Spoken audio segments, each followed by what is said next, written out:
He's not on. It's not. Good afternoon. This is the House Appropriations Committee. It is Tuesday, February 4th, 2025. It's about 2 o'clock in the afternoon, and we're continuing to hear from Human Services Departments about the FY26 budget. And this afternoon, we're delighted to have DCF, the Department of Children and Families, Commissioner Winters, and I've got your name on the, but I can't. Perfect. Anyway, Financial Director. Thank you very much. So we'll let you all take it away, and we have things from you. So that's right. And it looks like the right things that are in front of you. Thank you, Madam Chair. My name is Chris Winters. I'm the Commissioner of the Department for Children and Families. And as you just said, Megan Smeaton is our Financial Director for the department. And as I'm sure you're aware, DCF is a large and complicated budget within a large and complicated agency. So Megan has the distinct pleasure of overseeing that budget with her team. And what we have for you today is this, which I'm going to print it this way, which has the highlights, the ups and downs, the pressures, some descriptions of the federal funding streams that we have. Paying attention to that memo that came out a couple of days ago about what you'd like to hear from us. We made some additions to the presentation. So this will be the highlights, and then we can do the line by line after that, if that's how the chair would like to really proceed. want to hear what's working well, what's the impact you've had, what are the challenges, anything you're dropping, anything you wish you could add, and then ups and downs can be the end. Very good. Thank you, Madam Chair. And we won't get very deep into any of those unless you ask questions, given the size of our department and the number of programs that we oversee. The Department for Children and Families really has an impact on hundreds of thousands of Vermonters' lives every single year. We consist of 6 different departments, divisions within the department, the Family Services Division, the Economic Services Division, the Child Development Division, the Office of Economic Opportunity, the Office of Child Support, and the Disability Determination Services. So you'll see a little bit from each of those within this budget presentation. We're part of an integrated agency of human services, and our mission is to foster the health and development, safety, well-being, and self-sufficiency of Vermonters. We're passionate about prevention and will reduce poverty and homelessness, improve the safety and well-being of children and families, create permanent connections for children and youth, and provide timely and accurate financial supports for children, individuals, and families. Yeah, you can see the size of our department there. The number of DCF positions in the base budget is 989. We also have some limited services and some temp positions that puts us well over 1,000 folks in the Department for Children and Families. On the next slide, you can see our funding sources: general funds, special funds, interdepartment transfers, federal funds, and global commitment. And the very high level overview of changes to the fiscal year 25 base is a 3.5% decrease to general funds, a 1% increase to global commitment, and overall a 3.3% increase to the total budget. That's a different percentage up and down than I would have expected. So I'm sure looking for it. That's right. There's a big swap in there that I'm sure you'll have questions about. Some of DCF's largest federal funding sources of particular interest to lots of folks right now. The ones that are over $10 million we've named here. One is Title 4D, and that's through our Office of Child Support. Another is our Supplemental Nutrition Assistance Program, SNAP, in our Economic Services Division. Some other DCF federal funding sources over $20 million is our Low Income Energy Assistance Program, LIHEAP, administered through both the Economic Services Division and the Office of Economic Opportunity, with assistance from community action agencies. We also have the Temporary Assistance for Needy Families, TANF, with pieces in ESD, CDD, and FSD. Child Care Development Fund through the Child Development Division, Title 4E funds through Family Services Division, Medicaid and Global Commitment through several of our divisions, and SNAP benefits through the Economic Services Division. We have others that are less than 10 million or more than $1 million. We have preschool development grants, social services block grants, individuals with disabilities, Social Security, disability insurance, Department of Energy weatherization, and community services block grant. They're not listed in your slides. We ran out of room, but those are some of the smaller but still significant programs that we have, and we're happy to provide more info on those. So here, the next slide is to try to give you the highlights of the DCF initiatives and adjustments for our proposed fiscal year 26 budget. The first column is caseloads. And so you'll see a lot of the shift depends on the size of the caseloads. We have subsidized adoptions and substitute care caseload savings, child care financial assistance savings, reach up general assistance, aid for the age blind and disabled. All of those are caseload adjustments. And I'm going to just pause there for a second so people understand. This isn't the only place where caseload adjustments happen. Eva and Dale have probably the biggest, maybe caseload. So we'll be hearing more about caseloads. This is just one department that has. All right, thank you. And then in the revenue column, Megan will get into a little bit more detail to explain what we're proposing as a child care financial assistance fund swap. There's the random moment in time study, RMTS estimates, and the 4E revenue replacement. And those are detailed line by line when we're ready to do that. It's the overview. And in terms of initiatives, the Children's Integrated Services Consolidation, a housing opportunity program expansion, and a transportation contract adjustment within the Family Services Division. A few other notables are the Pay Act and benefit adjustment, the Internal Services Fund, and private non-medical institution inflation adjustment. On to the next slide of the one-time appropriations proposed. There is the Emergency Housing Program, General Assistance, also known as the Hotel Motel Program. And the proposal here is $30.5 million based on our experience in the current fiscal year to continue the program as it's administered currently. What are we spending this year? What was in the budget or? We have a budget of over 47 million. Okay. Related to that, I kind of remember we increased the base funding of that, and not to get ahead of ourselves, but what is the base funding in your fiscal year 26 budget? $7.5 million. So 7.5 plus. So it's roughly 8 million less than the current year together. Correct. Thank you. Also within the one-time appropriations are an Office of Economic Opportunity addition to community shelter expansion through HOP grants of $2 million to continue to expand shelter capacity in the coming fiscal year.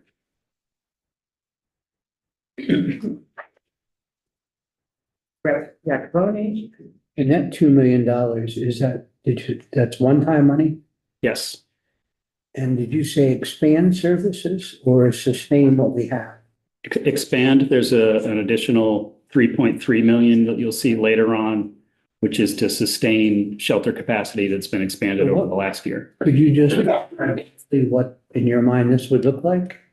That extra 2 million, what would it be doing? Yep, there are a lot of different ways that we expand shelter capacity, as we saw over the last year. The legislature included $10 million in funding for that last year. We did a notice of funding opportunity. We got 30 different proposals. We went forward with the ones that we thought were the most viable, and those resulted in about 85 beds so far over the last year. It's things like the COTS shelter in Burlington. It's expanding beds at the Good Samaritan Haven with Groundworks, with Upper Valley Services, Upper Valley Haven. We're pursuing a shelter in Rutland, which has not yet come to fruition. There are other projects going on in St. Albans. One's open, one's close to opening one's a domestic violence shelter, another is for youth. So it could be a wide variety of shelter options. Would you staff Would they go into the community and say, are there any stakeholders who want to do something and here's some seed money? How would, that type of thing? Yeah, we generally do have a pretty good ongoing list of potential expansion projects. We like to focus on the 5 communities where we're seeing the most instances of unsheltered homelessness. That's And those are, Burlington, Central Vermont, Rutland, Bennington, and Brattleboro. There's a potential project in Bennington. There's a potential expansion in Brattleboro, in White River Junction. So that, we have a long list of folks who have potential projects, but there's always a challenge in finding a building and finding a provider with a capable workforce, the bandwidth to do it, finding a community that will support it. So that you'll see from that $10 million that we put a notice of funding out in the 30-something projects we received, and the ones that we chose to go forward, almost all of them ran into a roadblock at one point or another in getting operating on time. We were trying to get most of them going for December 1st. Few of them did, large number of them did not. Okay, sounds good. Did you have a question? This would be in the form of a grant from the one-time appropriation. Through the Housing Opportunity Grant Program. Yeah.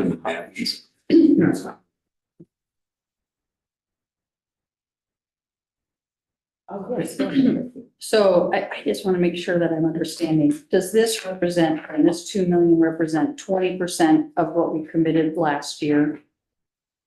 2 million is 20% of 10 million. Yeah. Yes. And is then there a loss of beds as a result? Is our shelter capacity reduced in the coming year? Yeah, it's a complicated question, Representative Bloomley. So we have that 10 million. We had a different 10 million allocated as part of the previous act to address housing and homelessness. It takes a while for these projects to come online. So we haven't fully expended the first 10 million. The second 10 million is in flux. So adding an additional 2 million, it's hard to tell if that is enough to meet demand or not, but we are committed to expanding shelter beds as the better option than the hotel motel program, where people can receive support and services and shelter provided by professionals. Thanks.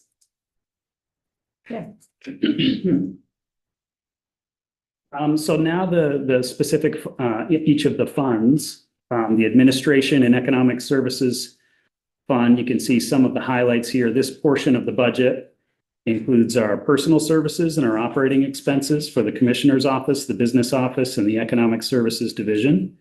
It also includes the Assistant Attorneys General and IT services for DCF. Some of the highlights of the ups and downs here include Pay Act and benefit adjustment, the TANF revenue alignment, temporary assistance to needy families. That also happens in the Family Services Division and the Child Development Division. Internal service funds and transfer of the Child Nutrition Plan Program to AOE. And we can, when we go through those line by line, answer questions that you might have there. I'm sorry, if you wanted to ask questions, now we can do that too. Next is the Family Services Division. That's the division that works with families, communities, and others to make sure children and youth are safe from abuse, that their basic needs are met, and youth are free from delinquent behavior. They also ensure that families are supported to achieve those goals. And you see the highlights here of Pay Act, internal service funds, the random moment in time step revenue shift, the 4E revenue realignment. Transportation contracts is a significant pressure, caseload adjustments going down, and we can speak more to that, and the PNMI, private non-medical institution inflation factor there. And you can see that family services on the next slide, that caseload reduction over time. And you can see that there is a steady decline there in the number of youth in DCF custody continues to go down each year, and we expect it to continue to move in that direction. So that's good news. Yes. And to what do you attribute that? I think looking back historically at the family services caseload, we've been trending down since 2016. But you see that spike there. It's previous to what's on the chart here. But there was a spike in 2016. I think we can largely attribute to the opioid epidemic, and also a pendulum swing of being very cautious about child custody cases after the death of 2 children in DCF custody. Some of us at the table may remember that. So there was perhaps somewhat of an overcorrection at that time. Back then, we were top 10 in the nation in per capita custody, and our custody entrance rates were too high. And in 2018, the legislature commissioned a study through UVM to take a look at that and analyze why our custody rates were so high and what we should do about it. And there were a number of really great recommendations that came out of the UVM study. And we've been working on those ever since. One of them that I've come to know about is the structured decision-making tools. So it's a more structured way of deciding when DCF gets involved and when a child should be removed. And it makes sure that children only come into care when it's absolutely necessary for their safety to do that. That's at the heart of these recommendations. Of course, it's like the biggest decision that a state government can really make. It's so high stakes. So we want to make sure that those decisions are made properly. So we've been trying over several years now to ensure consistency and quality in that decision-making. And we've made investments with a group called Evident Change regarding the use of those tools. We've had a lot of training. We've had child welfare summits for the last 3 years that involve the judiciary. And now the courts have a structured decision-making guide as well. And it's been kind of the culmination of all of this work, I think, has shown that we're making better decisions about when children should enter custody. And that has led to fewer children in DCF custody. And what I will say about these caseloads is, although the caseload is lower, what we consistently hear is that the acuity is higher. And the needs of some of these children who come into DCF custody have increased the workload in that way, and being more complex and more children in the higher end system of our care. And do you have a sense of why that is? I don't. I'm sure I could bring some experts to you to talk to you about that. I could guess, but Okay, I'm sure we all. you don't need to speculate. Yeah, I'm sure COVID has helped too. Yeah, okay. Next is the Child Development Division, which improves the well-being of Vermont children by developing and administering a continuum of high-quality, comprehensive child development and family support services that promote health and well-being, school readiness, and foundations for lifelong success. And I'm just pausing for a moment because I feel like there's something else I should have said regarding the custody cases. I do think investments in other places, in prevention, in the economic well-being of families, the increased budget and work of the Department for Children and Families has also paid off in reducing custody and keeping families more stable. Things like housing, things like food assistance, things like economic assistance also all contribute. Those prevention measures very much contribute to the lower custody rates. Thank you. With the Child Development Division, another place where we make investments in prevention for the well-being of children, they develop and administer a continuum of high-quality, comprehensive child development and family support services that promote health and well-being, school readiness, and foundations for lifelong success.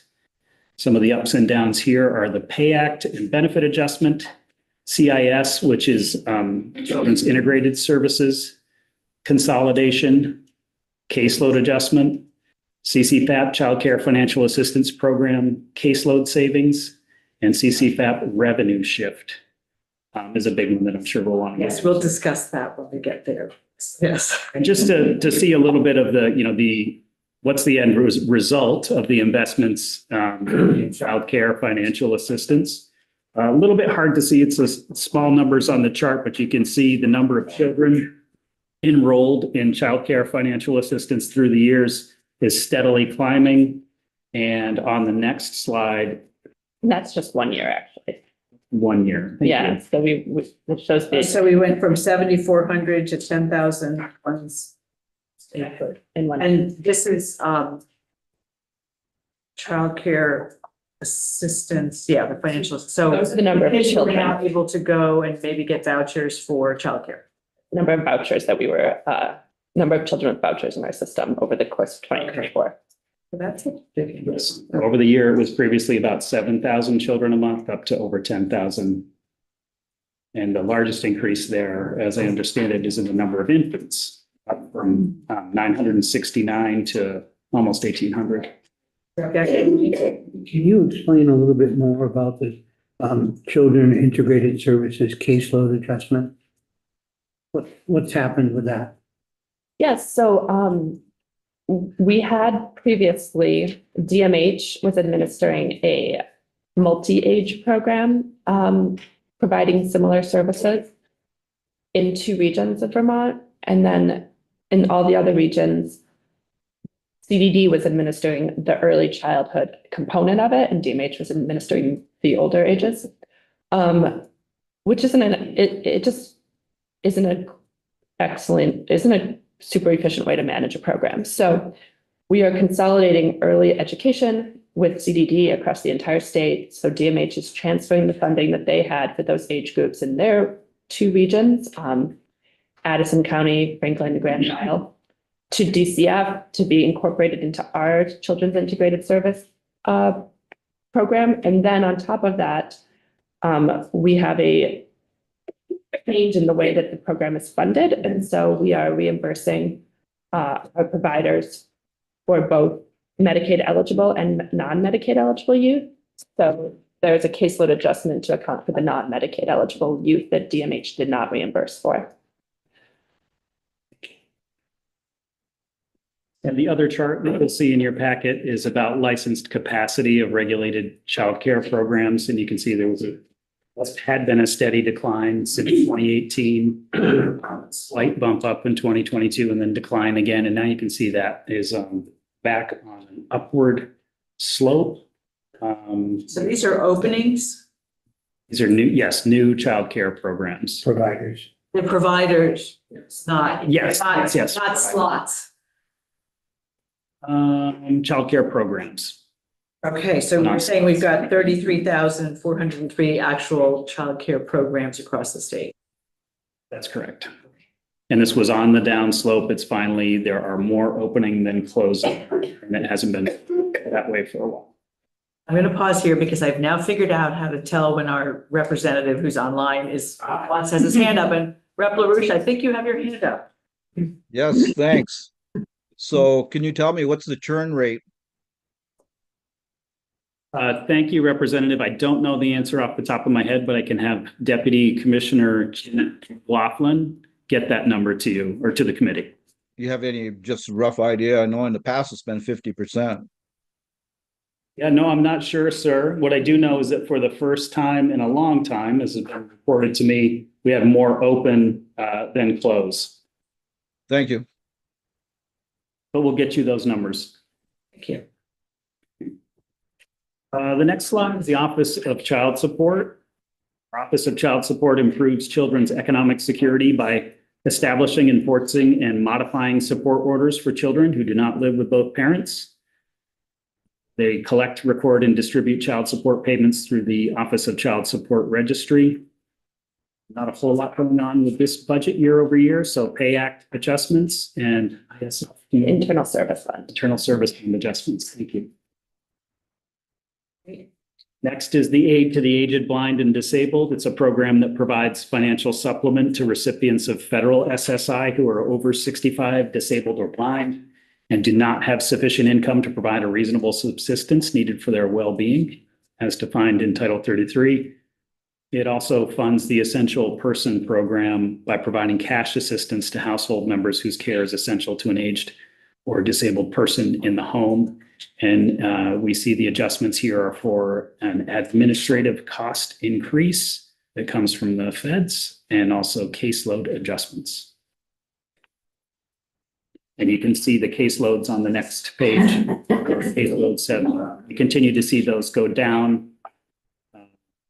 as the number of the Essential Persons Program has plateaued after years in caseload. So is that because we have fewer people who qualify, or what do I you? think it has to do with the overall population. We asked this question. We haven't really gotten to the bottom of it. I think it's just people who are eligible applying for the program. No other factor has jumped out at us. On the next page is the general assistance program. That is much more than just the emergency housing or the hotel motel program. It provides financial assistance to eligible individuals and families that might include help paying for personal needs and incidentals, housing, fuel and utilities, medical costs, and burial costs. And you'll see the highlights here of the support service caseload going up, the personal needs issuance going down, and the emergency housing security expense going down. That was providing security at hotels and motels. So with fewer hotels and motels in Yes, fewer and fewer. security goes down. Well, so we were given $839,000 for security, but the law last year said we could only spend $500,000 on it. So that's the difference between what we have for Oh, I security and what we can spend on security. Next slide talks about the emergency housing one-time appropriation. As Representative Harrison was mentioning earlier, the budget proposes one-time funding to continue to operate the emergency housing program according to its current rules. That's 30.5 million of general fund. We also have the base amount, 7.5 million. And the current program serves 1,100 households outside of adverse weather conditions, which is from December 1st to March 31st. And there's no cap on rooms during adverse weather, which we're currently in, other than the actual availability of rooms. And we have about 1,400 hotel rooms available to us right now. There's also, outside of those adverse weather months, an 80-day cap per household to use within a calendar year from when they start using those 80 days. And are you assuming the 85 or 80 plus $5 continuing into this next year? It's at $80 a night. What's the plus 5?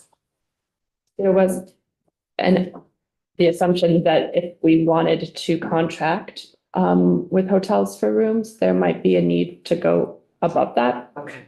but we haven't been Got it. utilizing that, so. And I think Rep. LaRouche has his hand up again, so. Yeah, You're thank on. you, Madam Chair. You heard yesterday, I had a lot of questions about this hotel program. Just so you contract for the rooms, and so how does the payment, you just negotiate a contract with say a hotel? What kind of conditions do you have in there in terms of, we know that there's problems at those hotels with, drug dealing and that sort of thing. Do you have any ability to write into the contract any tools to try to ensure that the people that you're being placed in there are safe and secure, and that the children are safe in those locations? Yeah, thank you for that question, Representative. We don't enter into contracts with the hotels and motels. The statute tells us $80, so we don't negotiate that anymore, although we used to negotiate it. And in a lot of instances, we're paying a lot more than $80. In terms of conditions of the hotel or safety of those in the hotels, we do have authority through our rulemaking process to withhold funding if a hotel does not comply with the Department of Health standards for hotels and motels. So they're held to the same standard. They may be inspected. They may be inspected by local health inspectors. We at DCF do not have staff or ability to check up on these hotels and do inspections. But our partners at the Department of Health do that. They do sometimes close hotels, as you may have seen in Rutland. And they can, get into a compliance plan and get open again and start receiving payments again. And sometimes we stop placing people at hotels when we have a lot of complaints about things like safety or conditions in those hotels. And of course, when we shelter somebody, we want them to have a a safe and healthy environment to be sheltered in, especially those who are, most of the folks who are in the hotel motel program meet some form of vulnerability category. And so we want to make sure that they have a clean and safe place to stay. I'm trying to think of other enforcement. We do provide security at some of these hotels. We do pay for some security. Some towns actually pay for it themselves. Some hotels do get into an agreement with the town to provide security or pay for a portion of law enforcement services in that town. But there is certainly a challenge of providing a state program with a private business running it, which is one of many reasons why we would prefer to have more shelter capacity and rely less on the hotel motel program if we can. Yes, and are you able to take testimony? I mean, obviously law enforcement, in the area around there and emergency services and all the other folks that would be dealing with things that go on there or in the surrounding community would have knowledge. And, we hear a lot of anecdotal statements about what's going on, about deaths there and, all sorts of things. But do you take any testimony from the providers in that area to actually have a good grasp on what's going on there? Yes, sir. We do actually get a lot of information from the towns themselves. We have pretty close relationships with a number of them, especially where there are a lot of hotels and motels. There is a public safety enhancement team that's doing a lot of work in Bennington and Brattleboro and in some other parts of the state where we feed up information. Law enforcement is a part of that. I've appeared at not town meetings, but select board meetings in places across the state. I've been to Montpelier, I've been to Brattleboro, I've been to Rutland a couple of times. We meet with folks in Burlington. So we're very much connected and understand the public safety issues that come with this. I think primarily we're concerned about the safety of the people who are in the hotels and motels, who often become victims and targets of bad actors who move in. But we do understand it has a huge impact on a town, on a city, and as a drain on public safety. But I think we also have to consider the alternatives of if people are on the street, if we were to reduce the hotel motel program and not have additional shelter, we'll see those public safety impacts on the street as well. So you agree that it's probably not the best solution, so we should be looking for a permanent solution for this problem. That's right. Absolutely agree. Thank you. Thank you. Rep. Dickinson. Yeah, when you have these people in these hotels, the concern is that there's no supportive services for them. You don't provide that. You just try and take care of the families physically. What other places, designated agencies, other parts of AHS can you turn to, or do you? Or is that just a whole other thing? We do, Representative Dickinson, with varying levels of success. We engage with our partners at DMH and Dale and VDH. The shelter, that's why we always point at shelter, where you can have more access, support and services providers on site, people running those shelters who have experience with people experiencing unsheltered homelessness. Ultimately in the hotels and motels, we've made attempts with, again, varying levels of success to bring services to them.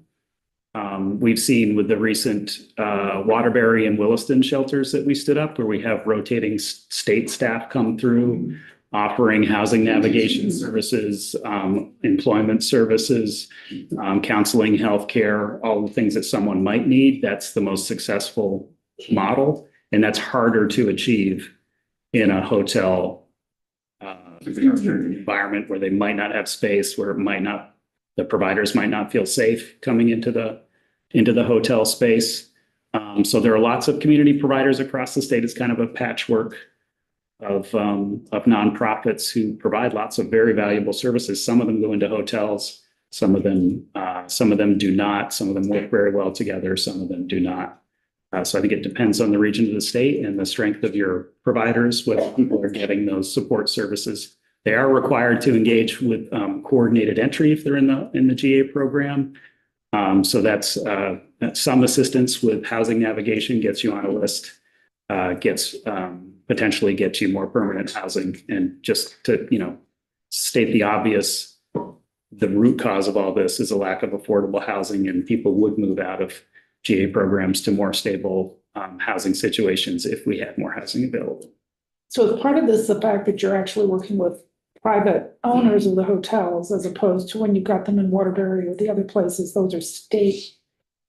And you're able to coordinate across the state. They are, and there are 624 shelter beds right now as compared to 1,400 hotel rooms.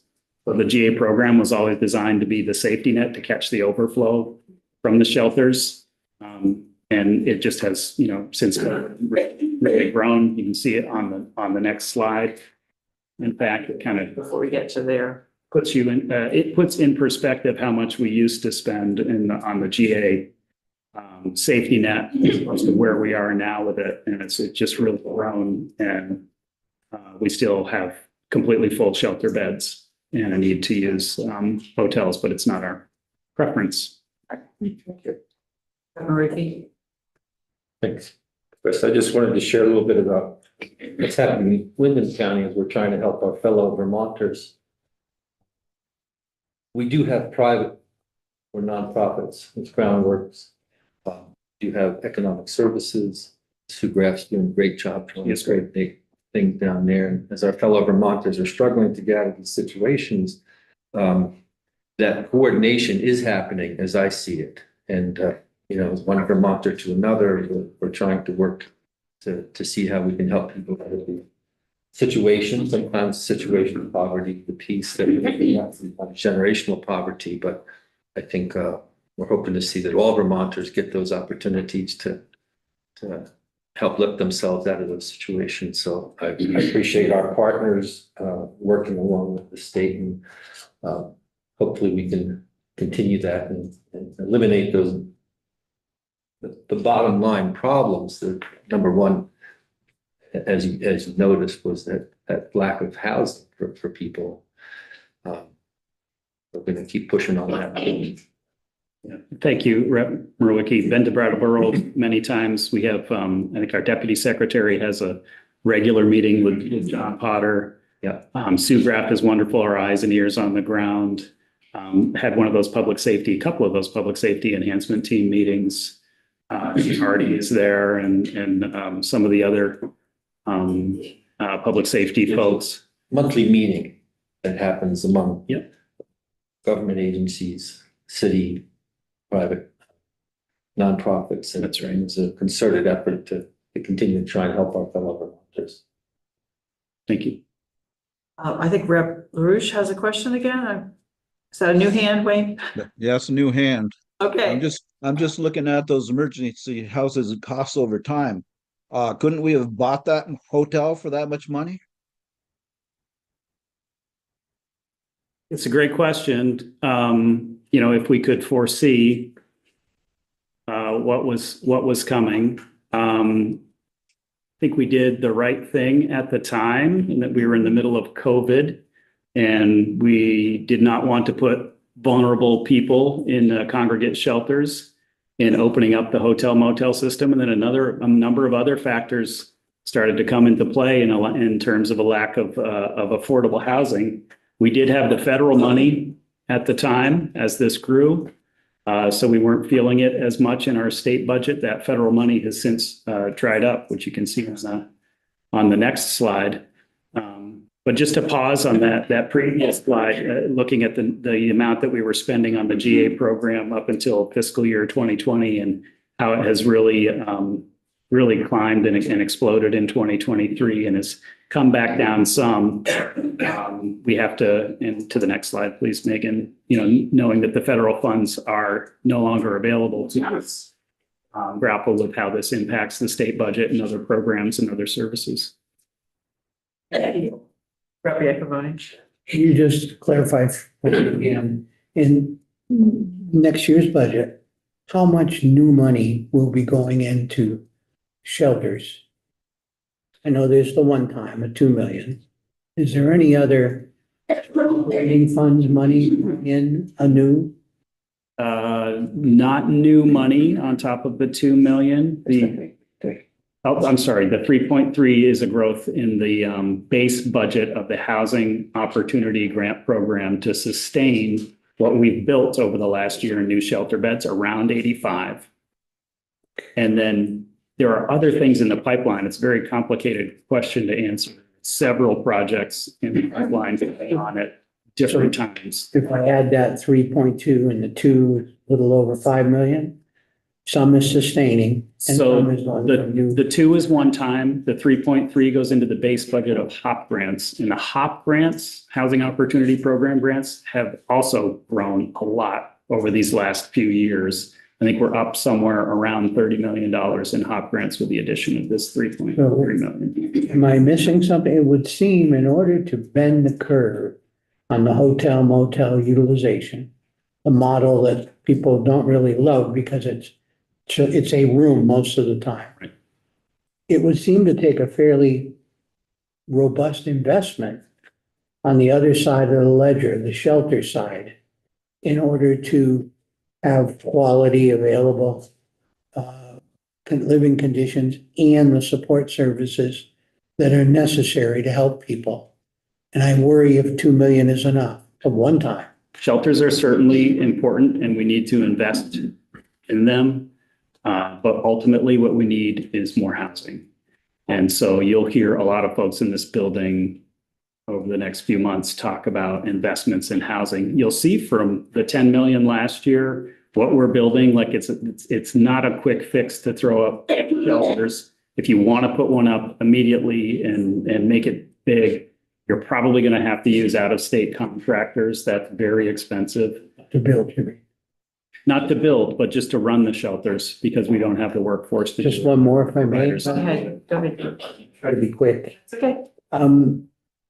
Are you concerned that the people living in shelters today have the wherewithal is the wrong word, have the capacity, the health, the services they need to actually go into housing?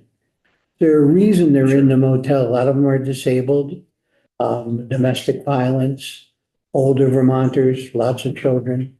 Do you think they're candidates without support, without some type of treatment to move right into housing? It really depends, Representative. A large number of the folks in shelters and in the general assistance program are in categories you've described. Families with small children, people with disabilities, people experiencing domestic violence.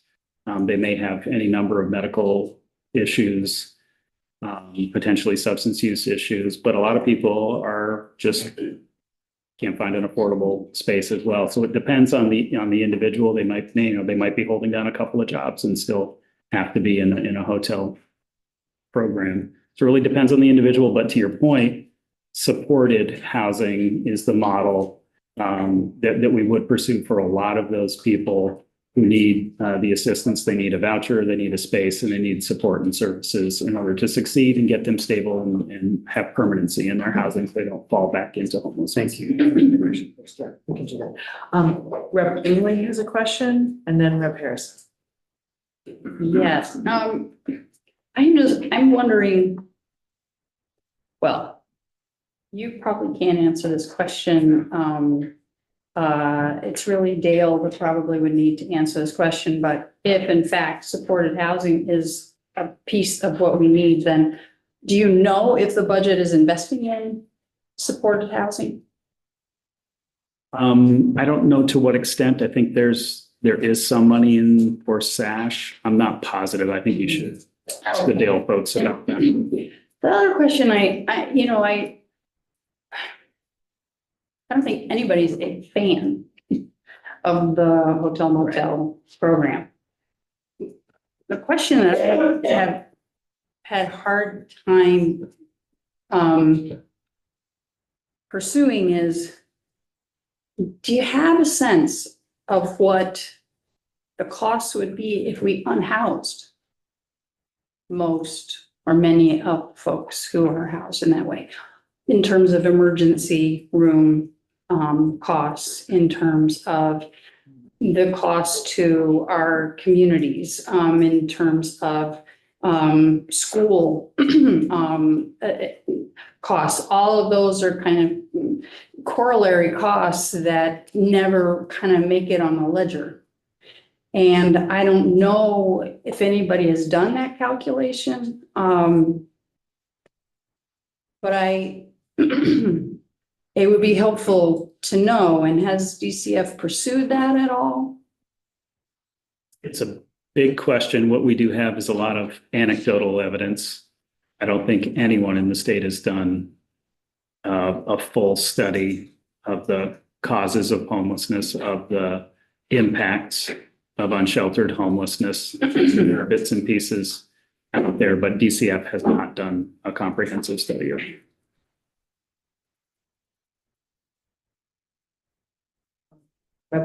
Yes. I apologize. If it's not related here, we can wait.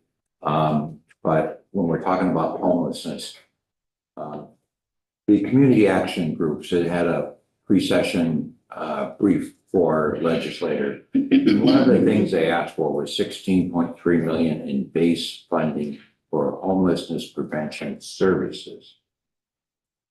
I have no idea what they get for base funding, if anything, in this area right now. So it's hard to break down. Is that a new ask, 16 million, or is that you already give them 15 million and it's an additional million?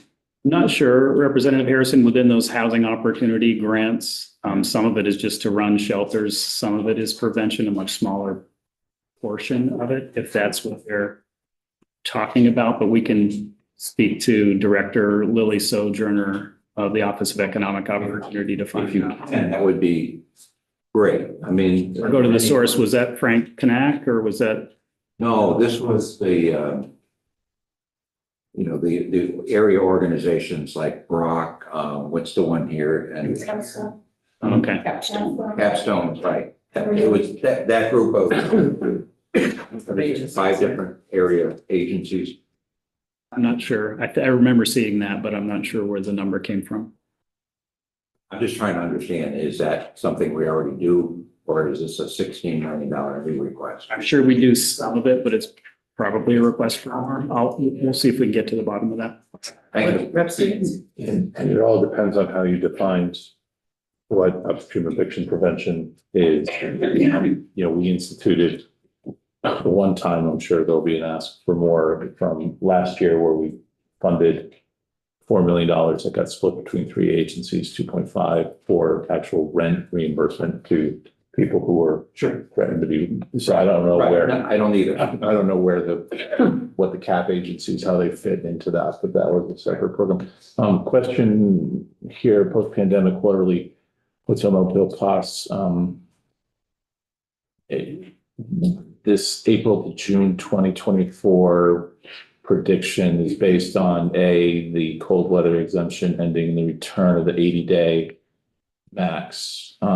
First of all, does the 80 days start brand new again, or did we keep track of people who, as of December 1st, whenever the cold weather exemption started, they had 65 days as of December 1st? Do they only have 15 left when April 1st comes along? Do we have that tracked?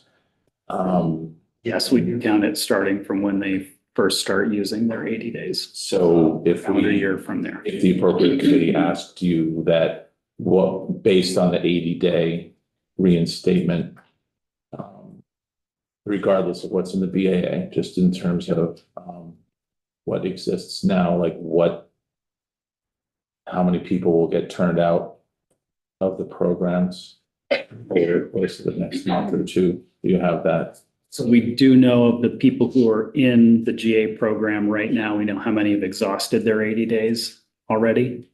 We could probably do a deeper dive to see how many days. I think we have the data on how many people have 10 days left, how many people have 20 days left, how many have 30.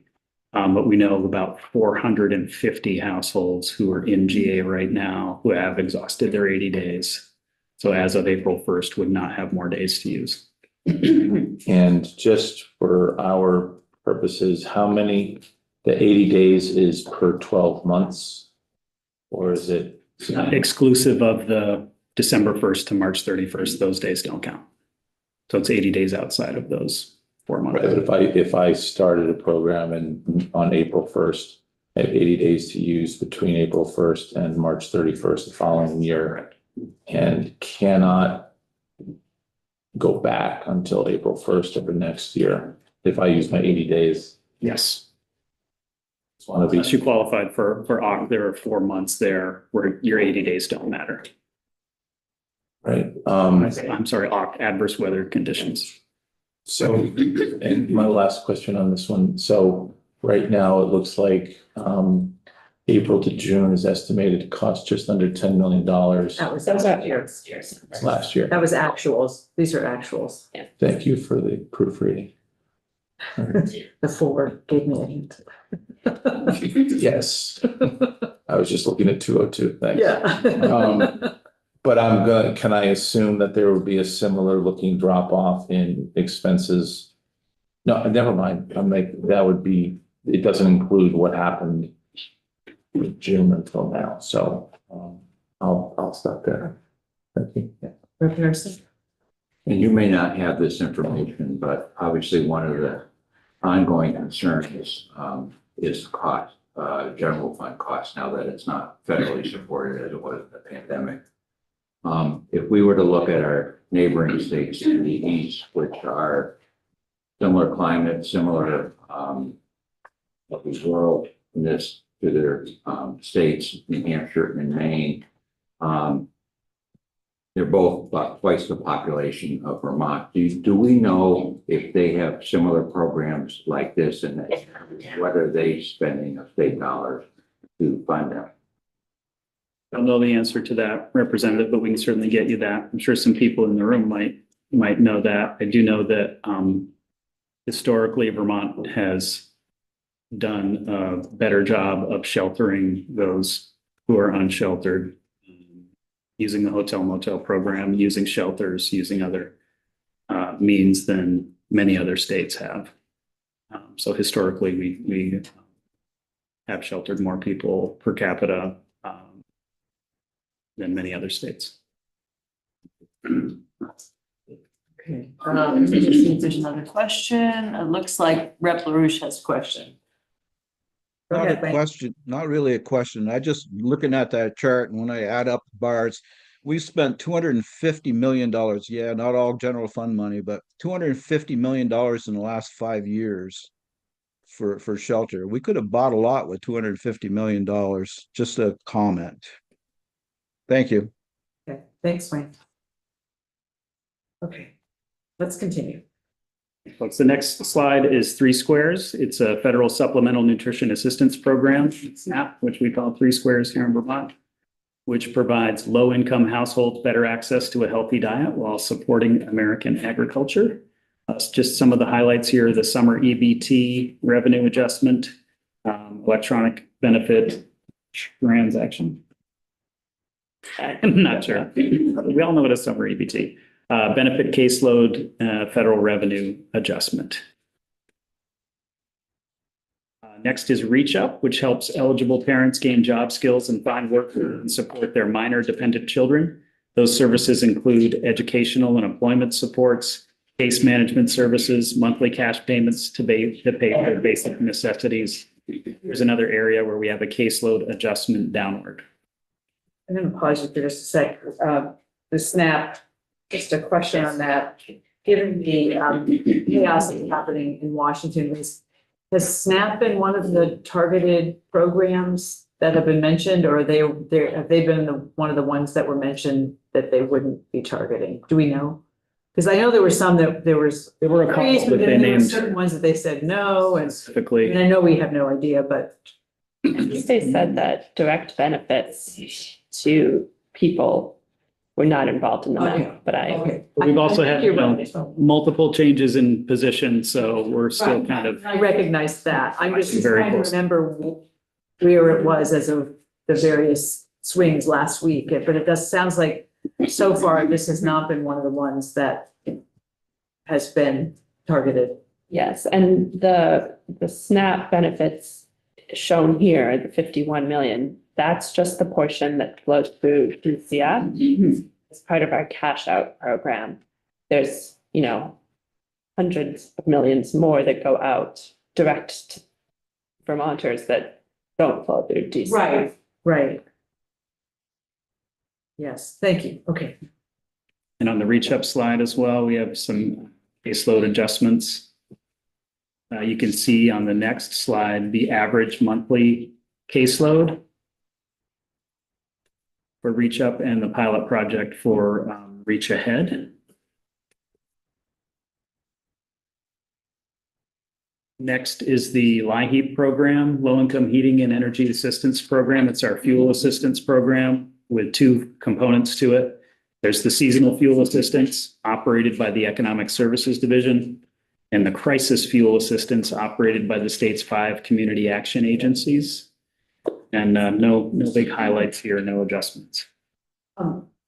Chris, can you tell me how the special fund gets funded? It's a tax on fuel. That's right. Okay, thank you. Thank you, Megan. Next slide is the Office of Economic Opportunity, who we've touched on some already. The OEO administers funds to help organizations address poverty through community initiatives and direct services in the areas of financial capability, homelessness assistance, and community services. This includes core federal funding for community action agencies and homeless shelter and service providers.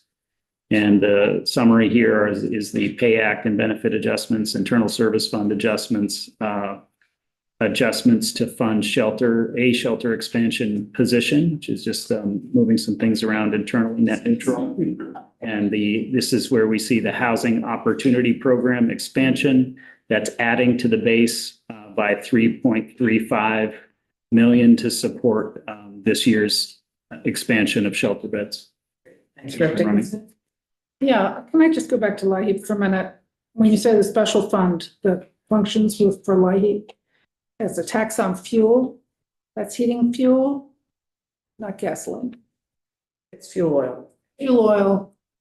It's like 10 cents per gallon or something like that. Is that federal or is that state? Because it seems like LIHEAP is always discussed as a federal program. Well, so there's federal funds, there's the LIHEAP federal funding, and then there's also the special fund, which is fuel. It's the state. State, so that is fueled, the special fund is the state funded portion, and then we do have federal. And we've been doing that 2 cents for quite a long time.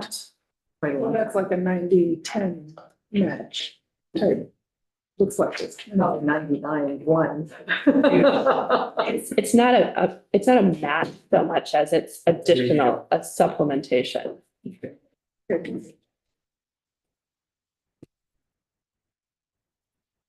You can see some more here about the shelter expansions for the Housing Opportunity Program. That's that additional increased base of 3.3 million to maintain shelter for approximately 85 households that we've increased recently.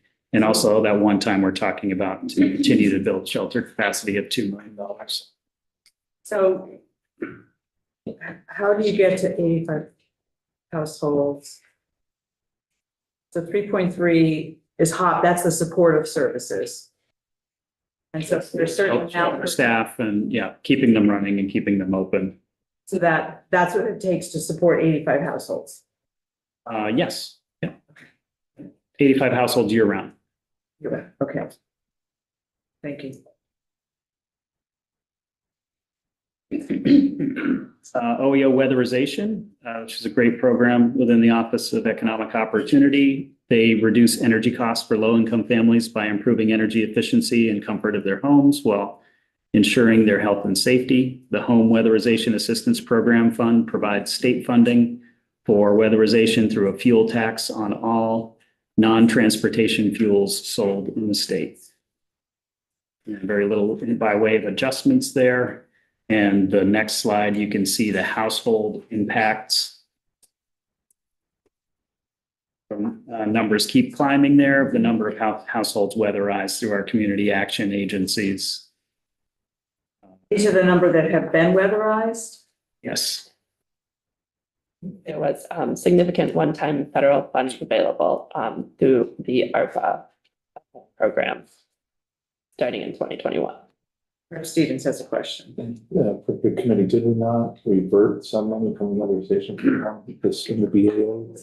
That was from Vermont Housing Finance Agency In the Agency of Administration. in the Agency of Administration. It was kind of an odd, It was an odd, yeah. it was not this program. And the determination was that they couldn't, they didn't have a workforce to spend that money. And the HFA was okay with that. No, right. Just- Right, right.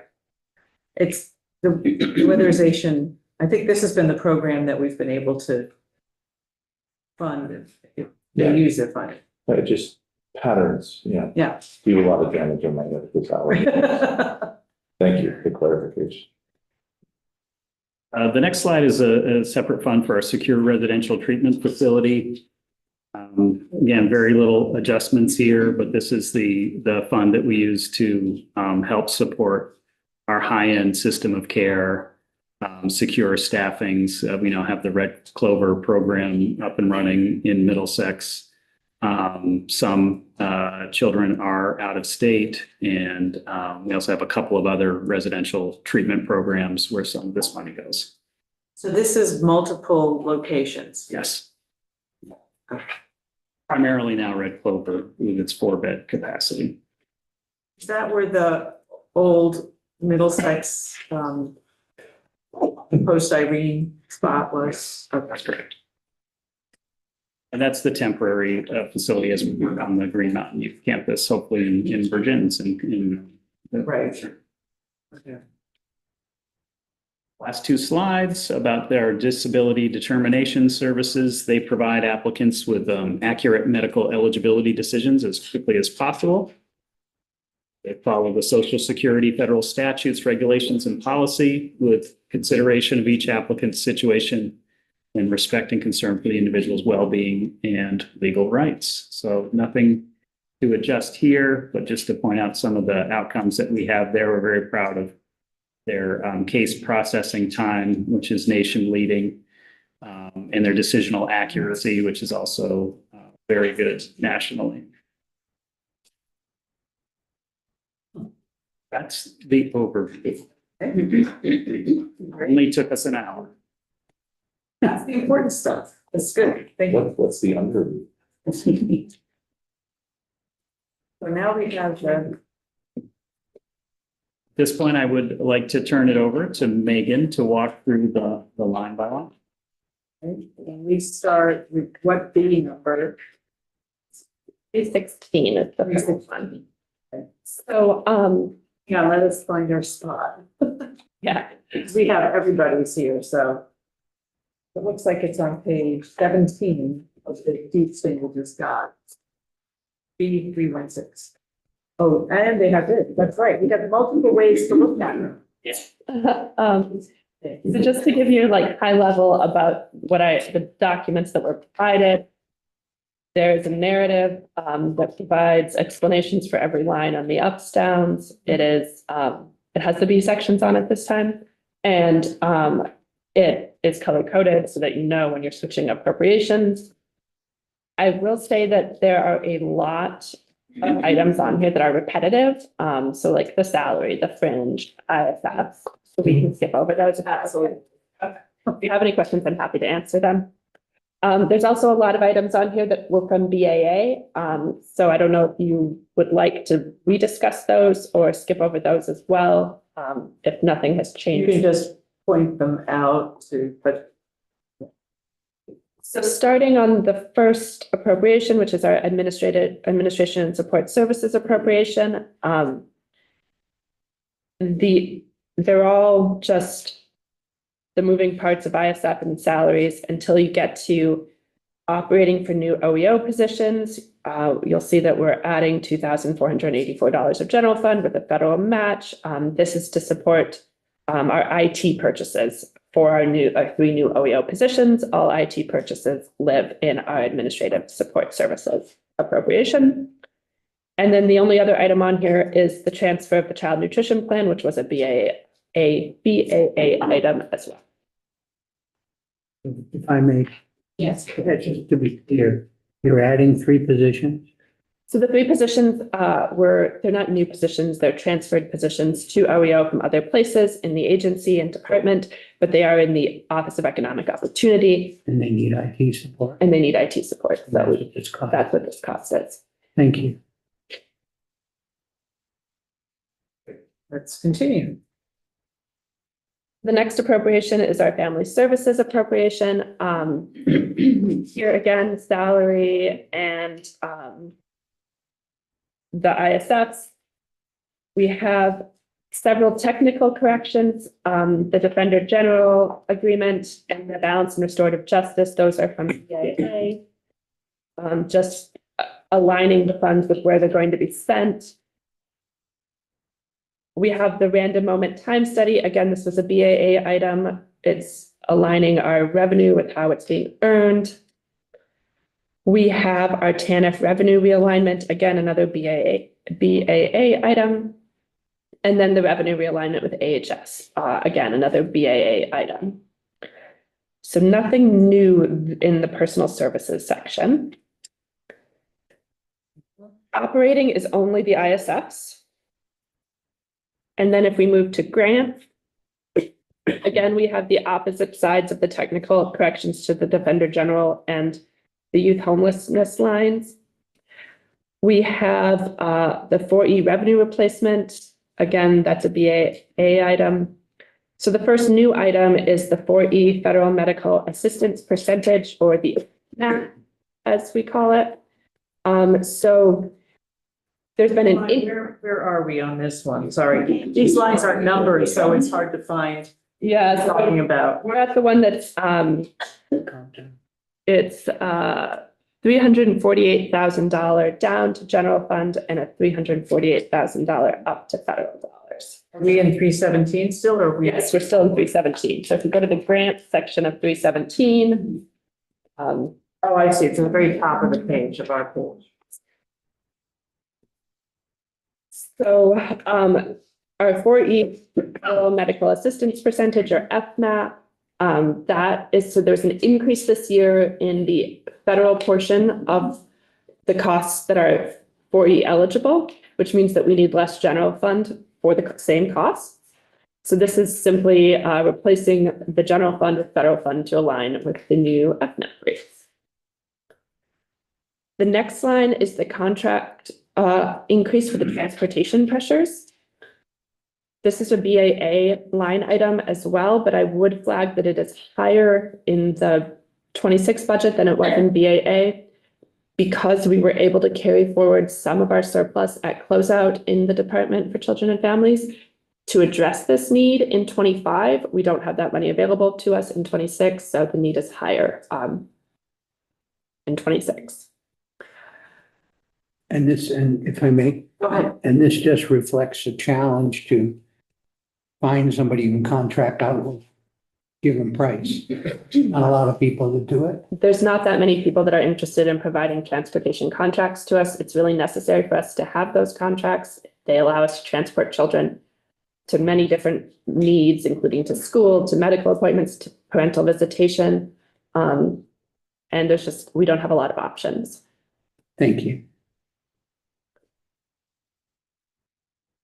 The next line item is the UVM child safety contract. Again, that's a BAA item.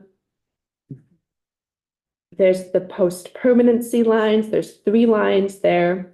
Again, those are BAA items. That is the conversion of the funding that we got into global commitment dollars. The next line is the technical correction for barge. Again, that's a BAA item and net neutral, which brings us to the last 3 lines in our family services division. So we have substitute care caseload utilization and subsidized adoption caseload and utilization. We do projections for each of our various components of our substitute care and subsidized adoption caseloads. We look at the cost per case based on prior year trends. going back 3 years, we look at the number of cases based on those same trends, and we project that out. As we talked about in the presentation, we're seeing decrease in cases. And so we are reducing the amount that in our budget for those two buckets as well.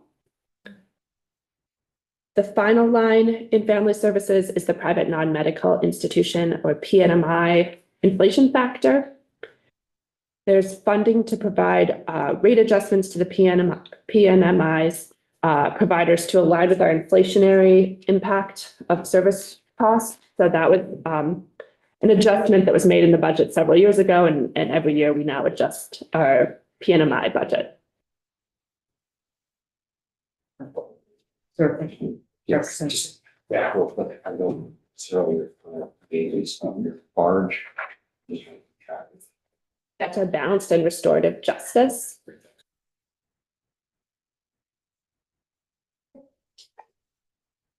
Okay, so now we're moving on to the blue section in here, 320 or 318, Child Development Division.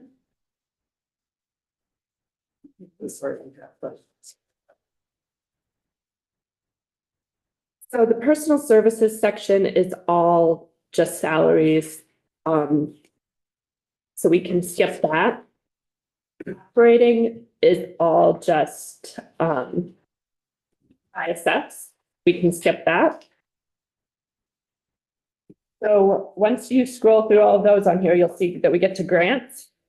The first 4 lines of grants, the Addison County Parent-Child Center agreement transfer and the AC PCC caseload adjustment, as well as the Northwestern Counseling Support Services transfer and the NCSS caseload adjustment. Those are from BAA.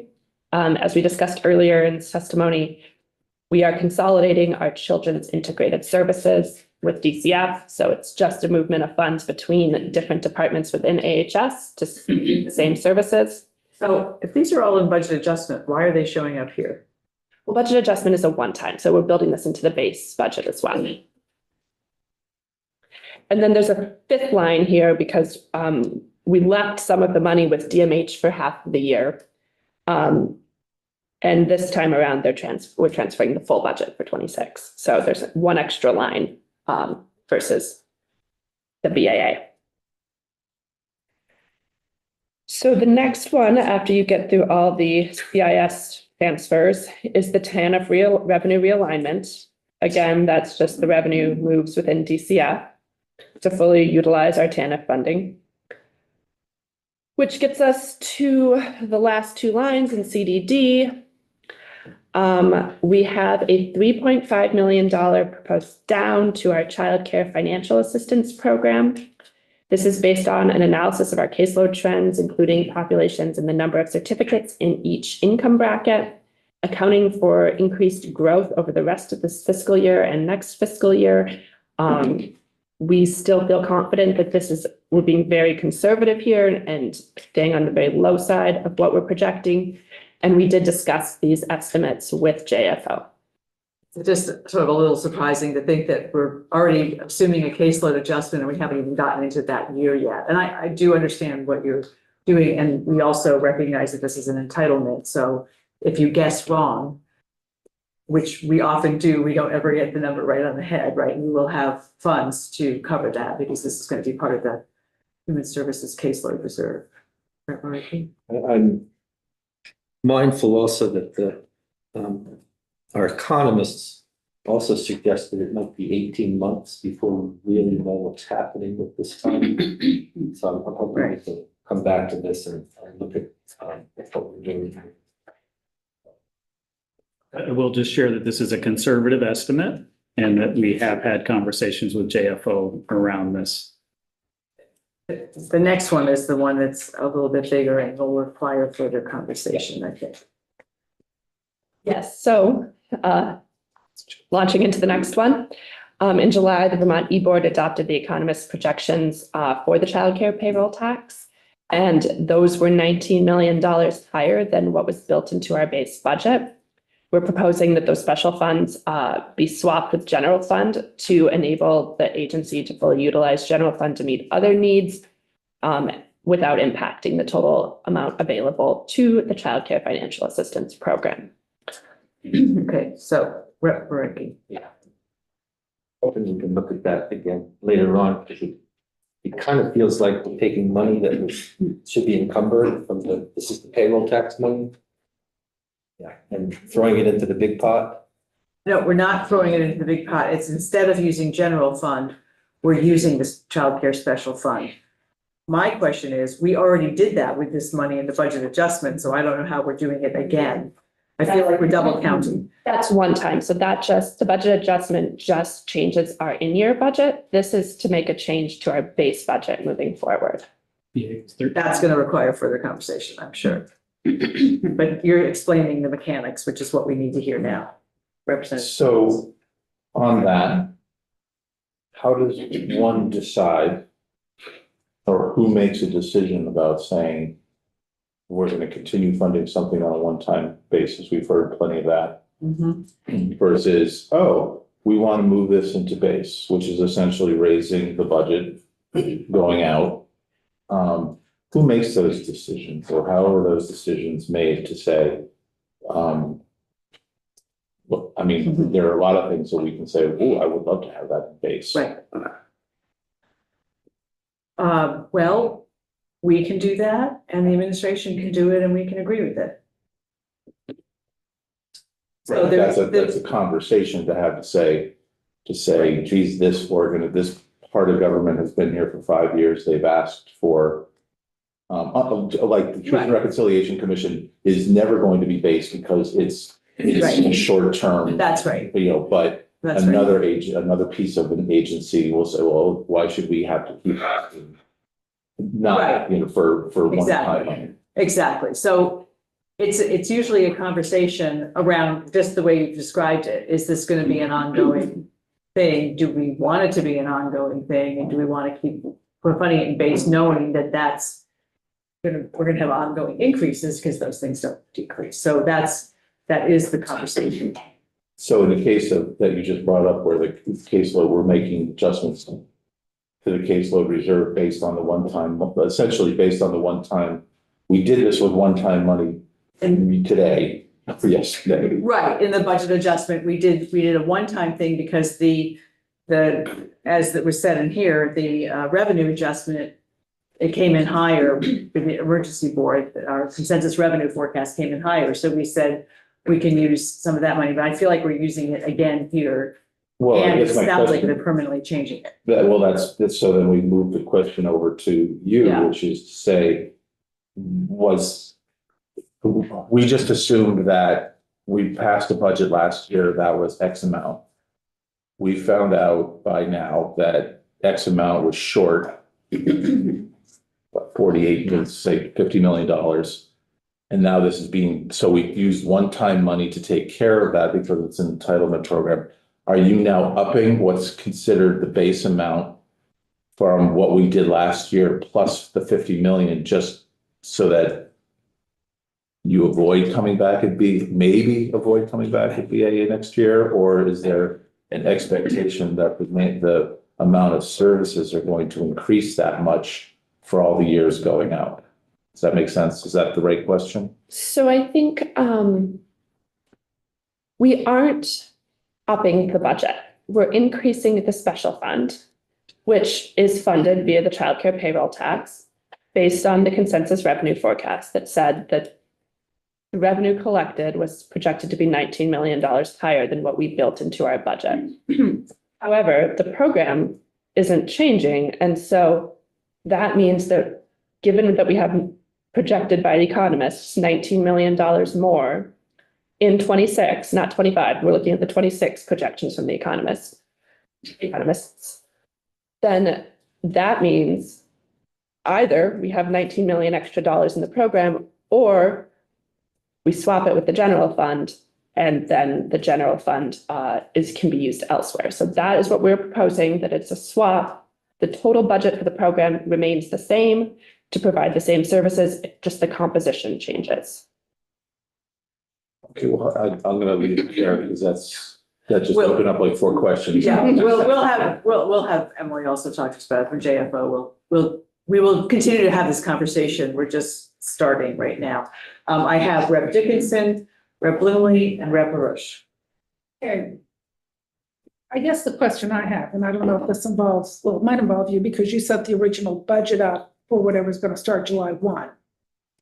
And then, of course, none of us were here on the e-board, but the e-board made a projection based on the general. The consensus revenue forecast of the two economists made Yes. its projection, yes. And they said that that was what was going to come in. And of course, it didn't come in at that amount. And it also was, even though it increased, it was underutilized. Again, question is, how did these projections made? I mean, we did a similar thing with, this didn't involve you guys, but we did a similar thing with the universal meals, which we thought would be 30 million or whatever it was. It turned out it was like 20 million. It was a lot lower than anticipated. And now we've got a couple of years under our belt. Right. You know, so could this be sort of like the universal meals, or it could be, I mean, how do you make these projections? So Guessing is what I guess. it's very difficult. Yes, we are. We have no idea because we have not done this program before and we have very limited data because the program really has just gotten underway and the payroll tax started in July. So I will talk to JFO about who else we should have talk to us about this. Yeah, thank you. Because there's more to come on this. So we appreciate you telling us what you know on your end, and we're gonna keep talking about it. Rep. Bloomley and then Rep. LaRoche. Yeah, this is just a brief comment, but it goes back to an earlier discussion we had about this. Kind of the third leg of the childcare revision was to increase the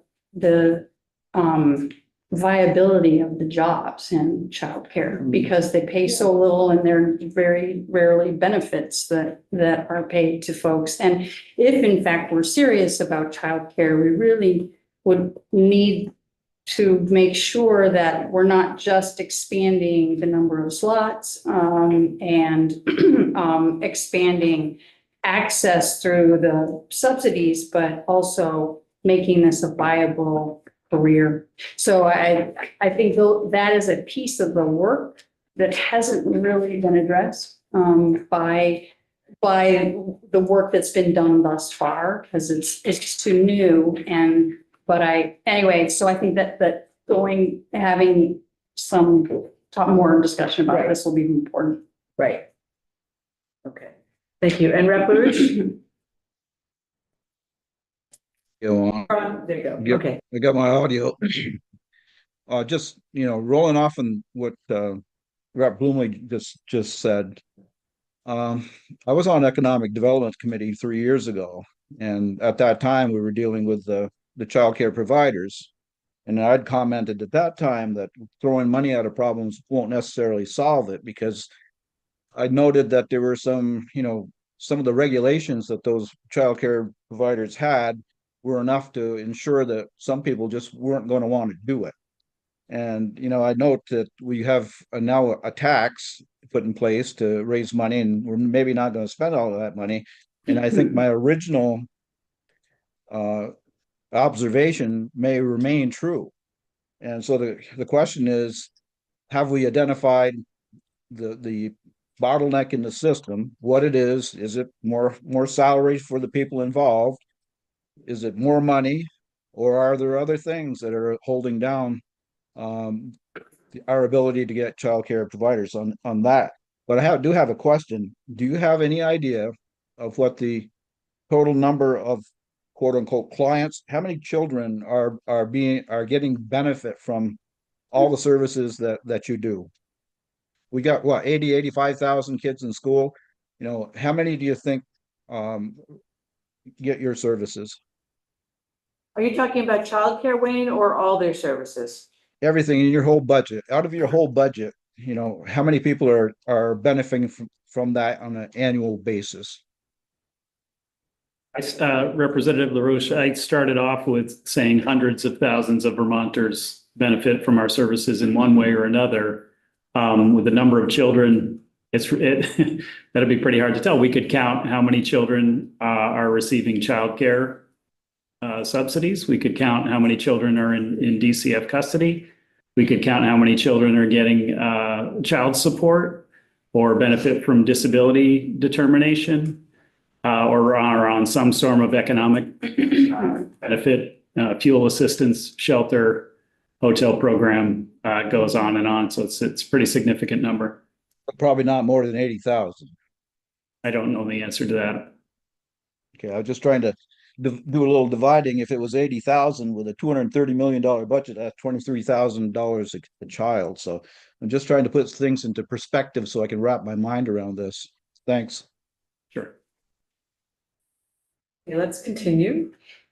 The next appropriation is our Office of Child Support. The only things in here are salaries and ISF. So if everyone, unless anyone has any questions, we can skip past OCS. That brings us to aid for the aged, blind, and disabled. We have 3 adjustments here. They basically cancel each other out. We have an increased cost in the amount that we're paying our federal partners to administer the program, a decrease in the benefit caseload adjustments based on the decreasing trends, and then an increase in our essential persons program, which result in about a $7,000 up in the program.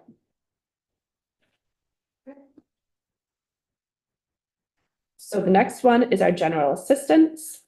We have, again, a decrease in our caseloads here, support services, and personal needs and incidentals.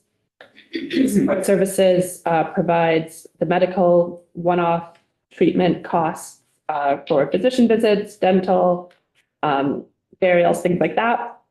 And then, as we discussed earlier, we have our security reduction to align our security budget with the language of the bill. Wayne, did you have a question about that? Old Sorry hand? about that again. Okay, no problem. Don't want to ignore you. Okay. Onward. So that brings us to our 3 Squares program. The first line item in 3 Squares is our summer EBT spending authority. That is the new program that provides benefits to eligible households who have children over the summer for food. And so we are the pass-through agencies similar to our cash out. So that's just asking for the federal spending authority.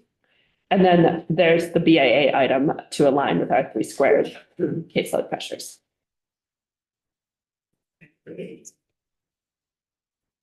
Next, we have our reach up appropriation.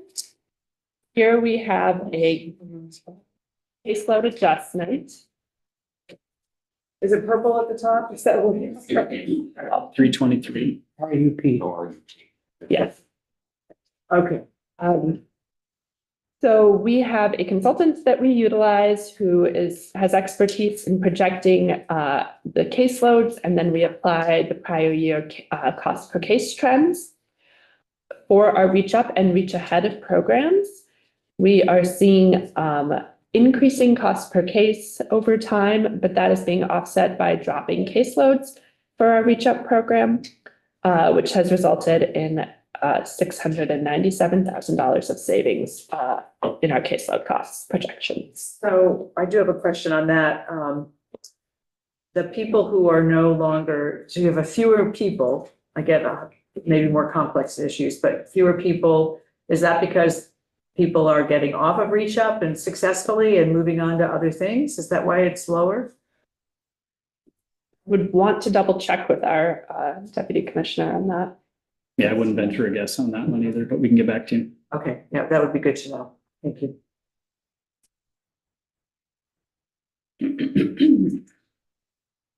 So that is reach up.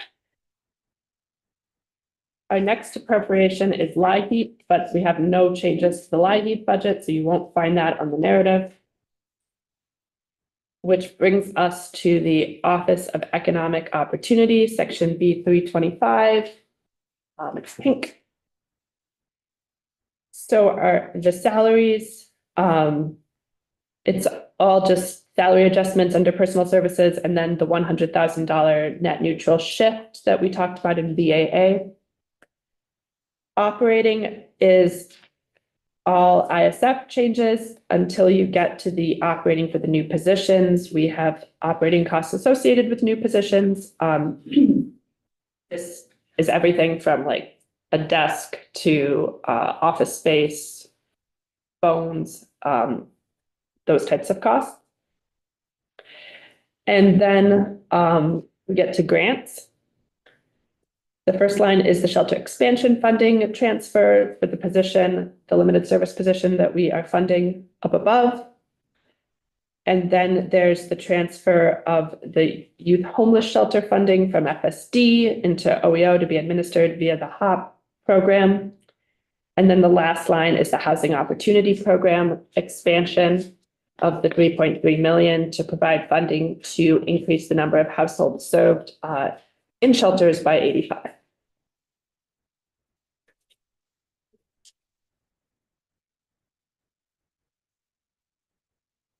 So next is weatherization assistance. The only changes here are salaries and ISFs. So unless anyone has any questions, we can skip that.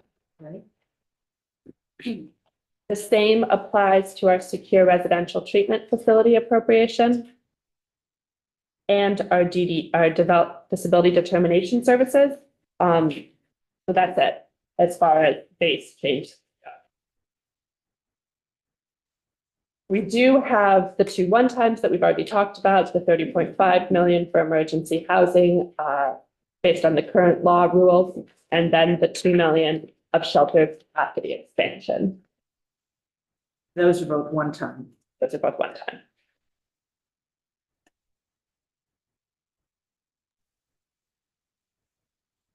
Anybody have any questions?